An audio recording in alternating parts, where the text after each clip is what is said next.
Sebelum kita buka untuk diskusi ini, tadi dibacakan Al-Fatihah. Saya sedikit saja ingin share dari tinjauan ilmu Al-Qur'annya. Al-Fatihah itu satu surat yang sangat istimewa di dalam Al-Qur'an. Semua punya keistimewaan surah Al-Qur'an tanpa kecuali. An-Nur itu surah cahaya. Jadi kalau teman-teman ingin dibimbing oleh Allah punya cahaya dalam hidup, ya cahaya dalam berperilaku, bagaimana Allah membimbing kita supaya pandangan kita dapat bimbingan dari Allah, pendengaran dapat bimbingan. Itu ada 10 bimbingan utama di surah An-Nur. Ada cahaya di alam kubur, itu surah Al-Mulk. Orang yang biasa senang baca surah Al-Mulk, nanti itu diberikan cahaya ketika dia masuk di alam kuburnya. Silahkan kalau nggak percaya buktikan rajin Al-Mulk, nanti saat masuk ke alam kubur akan terasa gitu. Kemudian ada lagi yang saat di hari kiamat, surah Al-Baqarah dengan Ali Imran. Al-Baqarah, Ali Imran itu spesial, dia bisa jadi pelindung saat ketegangan hisab. Ada yang suasana tegang, orang udah nggak peduli, yang penting pengen dihisab aja. Ya, nanti ada 7 golongan santai aja, tapi di tenda besar. Santai. Ya, sab'atun yadhilluhumullahu fi dhillin yauma la dhilla illa dhilluh. Ada 7 golongan yang saat di hari kiamat tenang aja mendapat naungan Allah, saat semua umumnya orang gelisah. 7 golongan ini ada al-imamul adil, imam yang adil. Ada kemudian yang paling indah itu rajulun, seorang laki-laki atau syabun qalbuhu muta'alliqan bil masajid. Ada orang yang lekat dengan rumah Allah, jadi pengennya tuh ke masjid, pengen baca Quran di masjid, pengen itikaf. Ada syabani yatahabbani fillah, 2 orang yang bersahabat karena Allah. Cari sahabat-sahabat yang dekat tuh bisa saling mengingatkan, itu bersahabat sampai ke surga nantinya. Ada hadisnya. Ya, misalnya yang perempuan akhwat dengan akhwat, yang laki-laki ngingetin, yuk bangun tahajud yuk, gitu kan? Yuk baca Al-Quran, ayo kita ke majlis ilmu. Terus kalau ada berbuat yang kurang diingatkan, itu nanti di akhirat disatukan bahkan sebelum dihisab. Santai. Nah, tapi itu tendanya besar. Keluar dari tenda itu mustahil. Tapi ada 1 golongan yang bisa jalan-jalan saat hisab. Keluar dari tenda itu jalan aja. Dialah pecinta Al-Baqarah dan Ali Imran. Ahli Al-Baqarah dan Ali Imran. Hadisnya sahih di Al-Bukhari. Ka'annahuma ghamamatan. Orang yang sering baca. Bukan spesifik hafal ya. Ingat, bahkan baca. Dia mencintai Al-Baqarah, cinta Ali Imran. Sebelum tidur dia baca. Dia telaah itu. Itu nanti keduanya menjadi pelindung. Ka'annahuma ghamamatan. Jadi saat lelah, penat, padat, panas, itu jadi pelindung di atas kepala ya. Nah, kalau Anda punya bukunya Al-Imam An-Nawawi, namanya At-Tibyan fi Adab Hamalatil Quran. Jadi sebelum menulis Al-Arba'in 42 hadis, pernah dengar? Ada Riyadus Shalihin 1896 hadis, beliau menulis namanya At-Tibyan fi Adab Hamalatil Quran. Bagaimana bercengkrama dengan Al-Quran, ada petunjuknya. Nanti ada di halaman 52, terbitan Darun Nafais, paling kanan pertengahan. Itu dikisahkan orang yang senang sebelum tidur baca Al-Baqarah. Saking senangnya di kebiasaan. Dan itu saking dekatnya dengan surat itu, dia tertidur satu masa, belum sempat baca Al-Baqarah. Tiba-tiba dalam tidurnya kaget, dia bangun mimpi, terus tangannya tersenggol kawannya. Kawannya kaget, bangun juga, dia tanya, "Mas Bika, kenapa kamu begini?" Kata kawan yang tadi, "Wallahi ra'aitul fil manam laqad natahatnil Baqarah."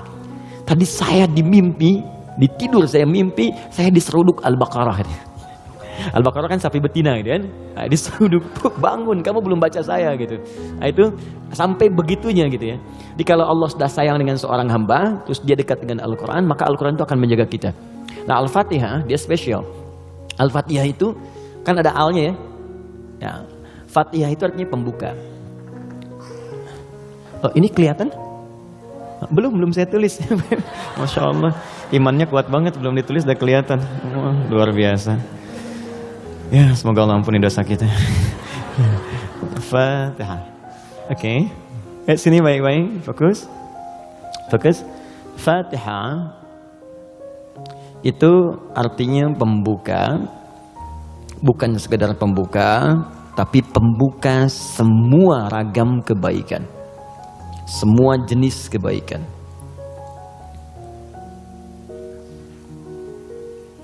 Nah, sebelum ada kalimat Fatihah ini masuk alif lam. Kalau kita belajar gramatikal bahasa Arab di ilmu nahwu khususnya, ya ilmu nahwu. Jadi ada 4 turunan bahasa Arab itu. Jadi ada nahwu, ada sharaf, kemudian sharaf 12 turunannya, ada balaghah 3 turunannya. Ada ma'ani, bayan, badi'. Ma'ani itu untuk memilih kata sehingga diksinya tepat untuk diungkapkan. Kayak kita mau bicara ke orang dewasa dengan anak kecil, anak muda, beda kan? Bahasa milenial dengan bahasa yang senior lain ya. Itu ma'ani. Bayan cara mengungkapkannya supaya jelas. Badi untuk memperindah kalimat supaya nyaman diterima. Jadi kalau kita mengajar seperti orang tidak tergurui, memerintahkan tidak tersinggung untuk kemudian diarahkan. Itu badi ya namanya. Sama kayak Anda memuji, saling puji ya. Kamu cantik deh, itu biasa. Tapi kalau kita katakan rembulan pun kalah oleh pesonamu saat ini, itu badi namanya. Silakan bikin status. Arud. Yang terakhir arud. Arud itu sebetulnya ilmu untuk bikin puisi di Arab. Ada 16 rumusnya. 16. Jadi disebut bahar namanya. Ada tawil, tawilun lahulun al-bukhuri fadailu fa'ulun mafa'ilun fa'ulun mafa'ilu. Ada rajaz. Ya mustafilun mustafilun mustafilun mustafilun mustafilun mustafilun sautus safiril bulbuli hayyaja qalbi thamili al-ma'u wa zahrum ma'a zahri lahdil muqali fa anta yasali dari wa sayyidi wa maulali fakam tayyibuli wa zaidun uqayqali qataftuhu midwadatin fi hadha ar-rajuli faqala la la la faqad ghada muharwili wal walad wali ya wailali faqultu la tuwalwili fabayyinul lu'ali qalat lahu hina kadha in radidul muqali kahatan ka khairali tabtabitam tabtabuli. Coba diulang. Itu orang Arab.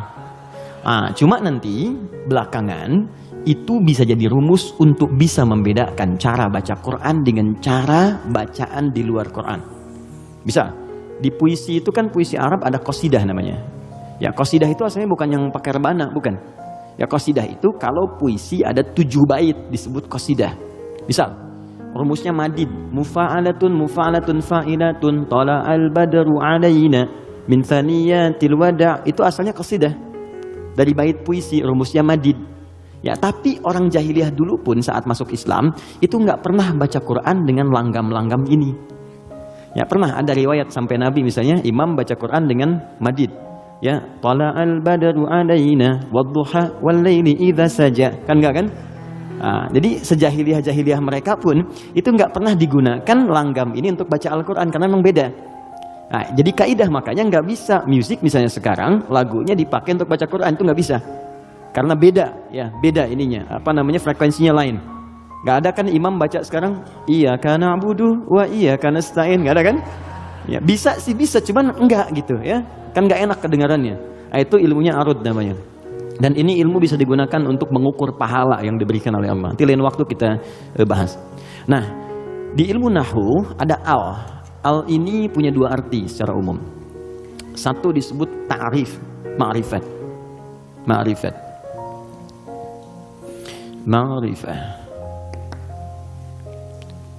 Yaitu huruf yang ketika melekat pada kalimat menunjukkan sesuatu yang khusus, spesifik. Kalau di bahasa Inggris, the mungkin ya, artikel the. Car, mobil, umum. The car, yang ini nih, bukan yang lain. Pen, umum. The pen, yang ini bukan yang lain. Itu dalam bahasa Arab al namanya. Jadi kalau ada al yang dimaksud yang ini khusus spesifik bukan yang lain. Al pertama yang melekat pada Al-Fatihah berfungsi ma'rifah, menunjukkan sesuatu yang khusus. Surah ini adalah surah pembuka yang sangat khusus karena dia disusun khusus untuk membuka surah-surah dalam Al-Quran. Jelas? Semua ayat Quran itu baik. Dan pembuka kebaikan di ayat-ayat Quran disebut dengan Al-Fatihah. Jadi kalau Anda belajar Al-Fatihah dengan baik, maka Anda akan temukan bahwa surah ini khusus ditempatkan membuka untuk semua untayan ayat-ayat Al-Quran. Yang kedua, Al di sini kenapa disebut Al-Fatihah?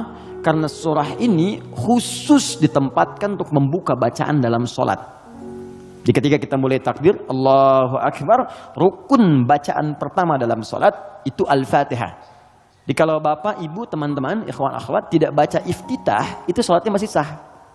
Karena sunnah hukumnya. Tapi kalau Anda sengaja nggak baca Al-Fatihah, maka Anda mengulang sholat, batal hukumnya. Jelas? Nah, yang dahsyat yang mau saya sampaikan, ini rahasianya. Awas, saya fokus ya, ini rahasia dan diantara kita saja.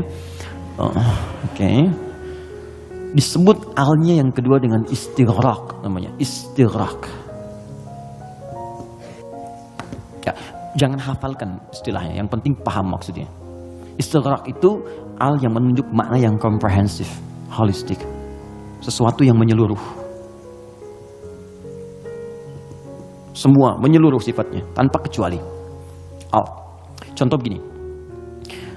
Alhamdulillahi Rabbil Alamin. Al di situ mencakup semua maknanya, komprehensif, seluruhnya tanpa kecuali. Makanya ketika hamdun artinya pujian, alnya diartikan segala. Lihat terjemahan, segala puji hanya milik Allah. Alnya semua, jadi semua jenis pujian kembali ke Allah. Nah, konsekuensi fikihnya, kalau kita katakan semua pujian hanya milik Allah, berarti jangan mengambil bagian dari pujian itu, sehingga berkuranglah sifat pujian kita kepada Allah. Contoh, Anda punya anak nih, dilatih baca Quran, bagus, sampai hafal 30 juz. Tiba-tiba teman berkata, Masya Allah, ukhti, akhi, anaknya pintar sekali, bagus, hafal Quran. Anda katakan, Alhamdulillah, semua karena Allah. Cukup. Jangan tambahkan lagi. Kalau Anda tambah, berkurang pujian itu. Ya, saya juga berdoa sih, malam-malam saya doakan, terus saya latih juga, kirimkan pada guru yang baik. Itu jadi wasilah. Nah, itu berkurang. Jelas ya?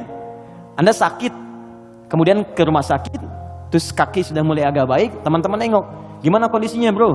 Ya kawan, bagaimana kondisinya? Alhamdulillah sudah baik. Nah, kalau sudah alhamdulillah jangan ditambah. Ya walaupun sedikit, ya walaupun meskipun barangkali itu hilang semua, karena ada al.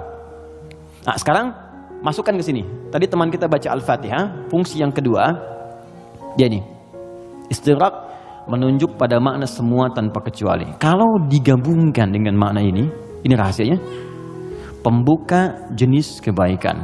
Masuk al di sini. Maka surah Al-Fatihah, seluruh ayatnya, kalau dipelajari dengan benar dan diamalkan, dia akan membuka semua jenis kebaikan yang diharapkan dalam hidup. Orang ingin sukses, pelajari Al-Fatihah, maka akan dibuka kesuksesan. Ada yang sakit, ingin mendapat kesembuhan cepat, pelajari Al-Fatihah. Di situ ada rahasia bagaimana mendapatkan kesembuhan cepat dari Allah. Orang ingin rezeki, ingin ilmu, pelajari Al-Fatihah. Maka di situ ada nilai-nilai kebaikan yang cepat dibuka. Makanya satu-satunya surah dalam Al-Quran yang banyak namanya sesuai dengan objek kebaikannya hanya Al-Fatihah. Dia disebut Asy-Syifa karena di dalamnya ada kandungan untuk mempercepat datangnya kesembuhan dari Allah. Ada kepala suku di Arab dulu tersengat kalajengking Arab. Racun masuk ke dalam sampai sekarat. Secara medis nggak bisa, semua angkat tangan. Datang rombongan sahabat, yang tadinya mampir ditolak, kemudian dikejar. Ada nggak yang bisa menyembuhkan di antara kalian? Satu orang mengangkat tangan. Kata orang ini, insya Allah, bukan saya akan sembuhkan, kalau Allah berkehendak. Dibawa orang ini, kemudian menghadap pada kepala suku tadi, dilihat kondisinya, dibacakan Al-Fatihah. Hanya sekali baca. Tidak diulang, tanpa wasilah apapun, begitu dibacakan, selesai baca, sembuh orangnya. Nah ini pembuka semua jenis, makanya dalam setiap keadaan seringkali dibaca Al-Fatihah, Fatihah, Al-Fatihah. Tapi persoalannya, kok orang dulu bisa sekali baca sembuh, orang sekarang ratusan ribuan kali nggak sembuh-sembuh gitu. Persoalannya apa? Nah rahasia Al-Fatihah ada di ayat kelimanya. Ini yang mau saya sampaikan, ini hadis qudsi di sini. Ya.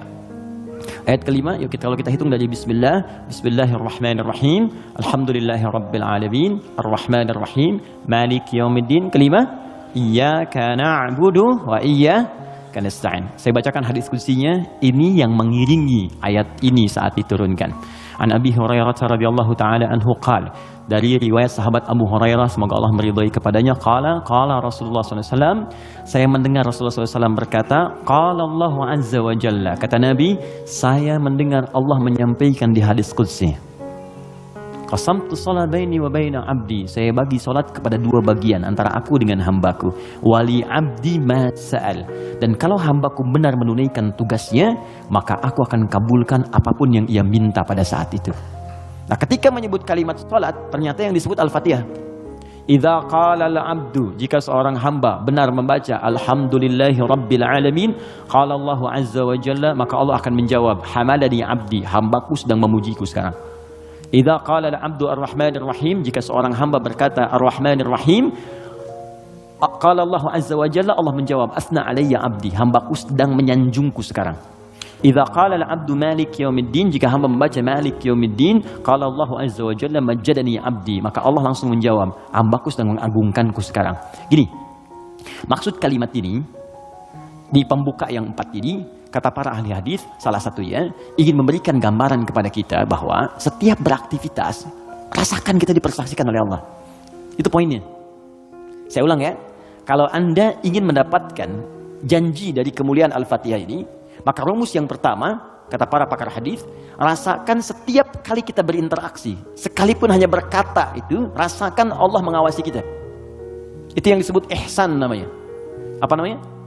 Ihsan. Itu ada di hadis Muslim, nomor hadis yang ke-8, paling kiri sebelah atas. Hadis Muslim. Nomor hadis yang ke-8. Di Al-Arba'in, nomor hadis yang kedua. Riwayat Umar bin Khattab. Ihsan an ta'budallaha ka'annaka tarah fa illam takun tarahu fa innahu yara. Perhatikan baik-baik. Anda jadikan, kata Nabi, ini rumus cepatnya, kalau semua hidup ingin dimudahkan oleh Allah, semua ingin dibuka kebaikannya, maka pertama, jadikan semua aktivitas kita sebagai ibadah. Itu poinnya.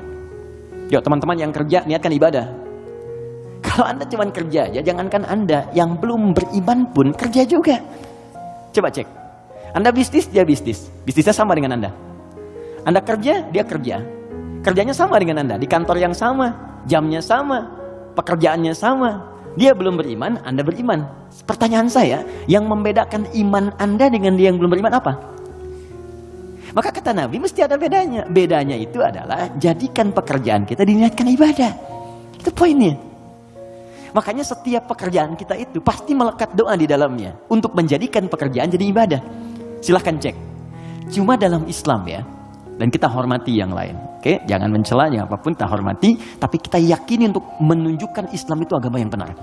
Cuma dalam Islam, yang seluruh aktivitasnya bersanding dengan doa. Dari bangun tidur sampai tidur lagi. Coba lihat. Bangun tidur kita ada doanya nggak? Ada. Cek. Yang lain tidak. Bangun tidur kita ada doa. Makan ada doanya? Ada. Minum? Ada. Berpakaian? Ada. Bahkan maaf ya, urusan ke toilet pun ada doanya. Bahkan kakinya diatur.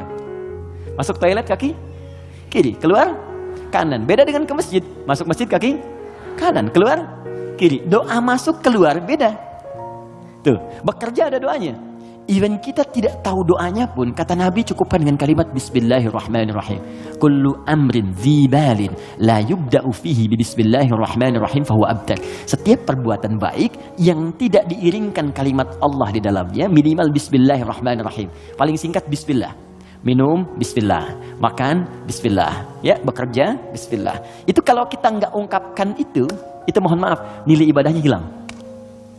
Ya. Nah, apa manfaat menjadikan aktivitas kita ibadah?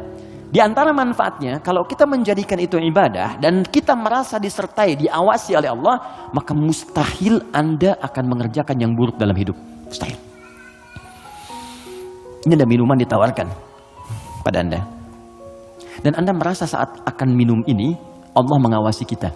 Maka mustahil Anda akan menyentuh minuman yang tidak disukai oleh Allah. Mustahil. Demi Allah saya katakan.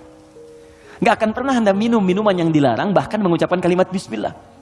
Udah minum aja dulu whiskinya pakai Bismillah biar dosanya kurang dikit. Gak bisa. Mustahil. Gak akan Anda sentuh. Pekerjaan juga begitu. Ya, kaki, tangan, teman-teman yang tugas di dewan, gak akan nyusun anggaran macam-macam. Kenapa? Karena merasa Allah lihat. Gak mungkin Anda tanda tangan sesuatu, sementara Anda merasa disaksikan Allah. Dan Anda tanda tangan pada yang buruk, mustahil. Oh tapi kan fee-nya besar nih proyeknya.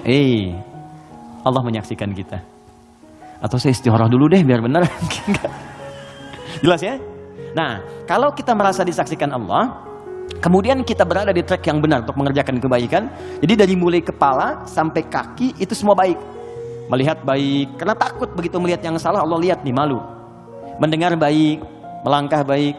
Ketika kebaikan ini dijaga, maka terbukalah semua pintu kebaikan. Ini maksudnya.